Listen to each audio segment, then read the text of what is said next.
Execution date set. The model home murders of Stacey Humphreys. In the state of Georgia, there is a 7-day window, a specific slice of time mandated by the courts where life is legally extinguished. For Stacey Ian Humphreys, that window opens at noon on December 17, 2025. After 22 years of appeals, hearings, and silence, the clock has finally run out.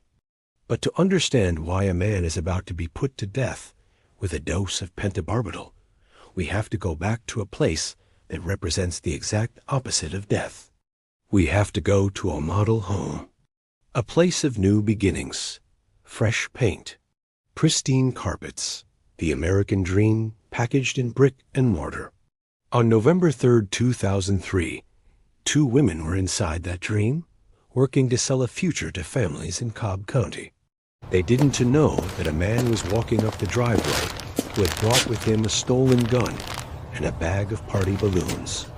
He didn't bring the balloons for a celebration. He brought them to muffle the sound of execution. I'm justice and injustice. This is the case of the model home murders. And this is the end of the line for Stacey Humphreys. Please like and subscribe if you're new to the channel. The Suburban Illusion. Today, we are talking about a case that is actively unfolding. As I speak, preparations are being made at the Georgia Diagnostic and Classification Prison in Jackson. Let's set the scene. It's November 2003, Powder Springs, Georgia, the Oakwind subdivision. It's the kind of place you move to when you want safety. Cindy Williams, 33 years old, and Lori Brown, 21. They were real estate agents. By all accounts, hard-working, beloved women just doing their jobs.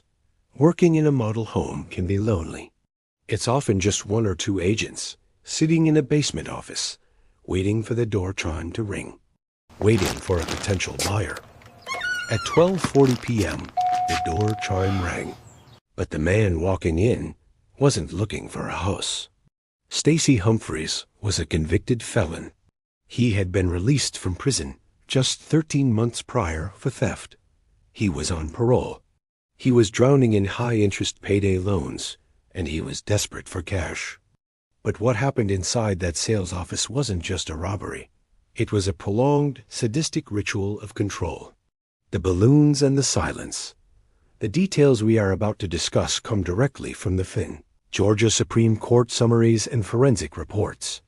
They are graphic, and they are disturbing. Viewer discretion is advised.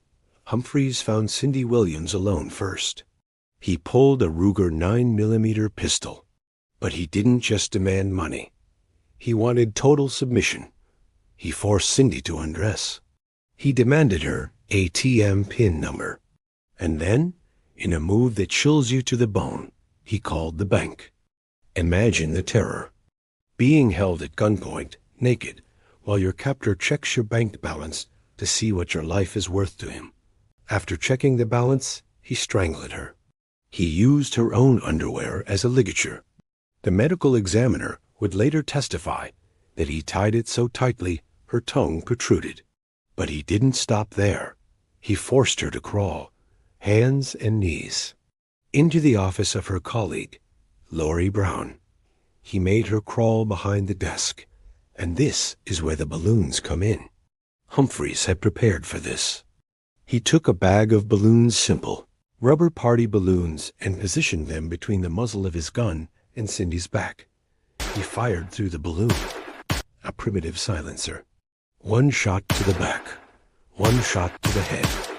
Cindy Williams was executed face down under a desk. Lori Brown walked in during this nightmare. Or perhaps she was already there. We can't be sure of the exact second, but her fate was equally horrific. He put her in a headlock, so severe, causing hemorrhaging in her throat. He forced her to undress. He got her PIN. He checked her balance. And then he made her kneel. He used the balloons again. And this time, he grabbed Lori's folded blouse to add extra muffling. He fired a single shot through her head. He dragged her body to the desk, collected their licenses, their credit cards, and walked out the door at 1:30 p.m. 50 minutes. He was inside for 50 minutes. When the builder who was working in the basement heard the door chime indicating someone left, he came upstairs. He found the bodies. He called 911, but the monster was already gone. The manhunt. The police had a description. A witness saw a Dodge Durango. They released the sketch. And this is where the arrogance of Stacey Humphreys began to unravel. A coworker at his job site saw the news. He saw the sketch. He saw the truck description. And he realized Stacey Humphreys hadn't shown up for work that day. Police set up a sting. They arranged a meeting with Humphreys through his parole officer for November 7th. They were watching him. But Humphreys sensed the walls closing in. He skipped the meeting. He jumped in his Durango and he ran. He didn't just drive to the next county. He drove nearly 1,000 miles north. 5 days after the murders, November 8, 2003, Hartford, Wisconsin. A high-speed chase ensues. Humphreys is in a rental Jeep now. He's desperate, but the Wisconsin police box him in. When they search that rental car, they find the Ruger 9mm. Science does not lie. The blood on the gun? Cindy Williams' DNA. A stain on the floor mat of his truck? Lori Brown's DNA. When interrogated, Humphreys played the amnesia card. He claimed he didn't remember doing it. But then, in a moment of candid darkness, he told police, "I know I did it. I know it just as well as I know my own name." Why did he do it? For a few $1,000s to pay off a truck he couldn't afford. 2 lives, erased, for a down payment. The tainted jury. Now, you might think this is an open and shut case. The DNA, the confession, the weapon. And legally, regarding his guilt, it is. But the reason we are talking about this case 22 years later, and the reason it went all the way to the U.S. Supreme Court, is because of what happened during the sentencing. In capital punishment cases, the jury doesn't just decide guilt. They decide life or death. Humphreys' defense team has argued for years that the jury who sentenced him to death was tainted. Here is the controversy. One of the jurors had a secret. During jury selection, this juror allegedly failed to disclose that she had been a victim of a crime very similar to the one Humphreys committed. Humphreys' lawyers claim that during deliberations, this juror didn't just participate, she bullied the others. They claim she told the room, "If you don't vote for death, you're letting him get away with it."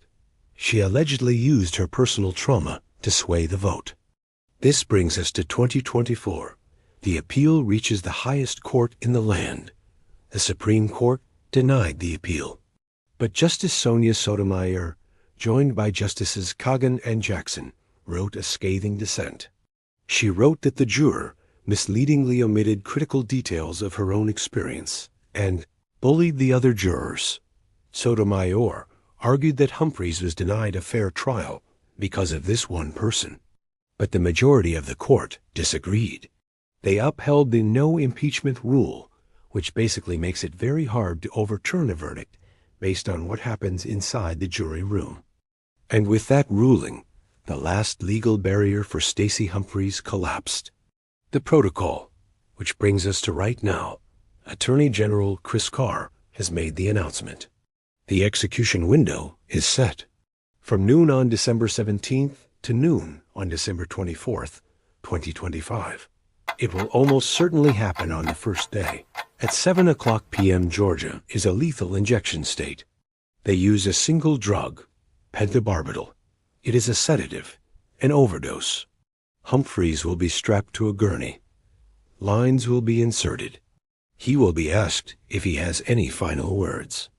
If things go according to the state's plan, he will drift into unconsciousness. His respiratory system will fail, and his heart will stop. He has exhausted his direct appeals. He has exhausted his state habeas corpus.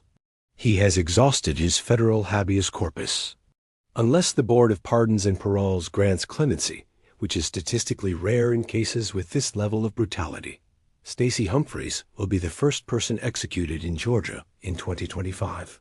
Conclusion: the model home murders were a violation of safety. They turned a symbol of the American dream into a slaughterhouse. For the families of Cindy Williams and Lori Brown, this December 17th isn't just a date on a calendar.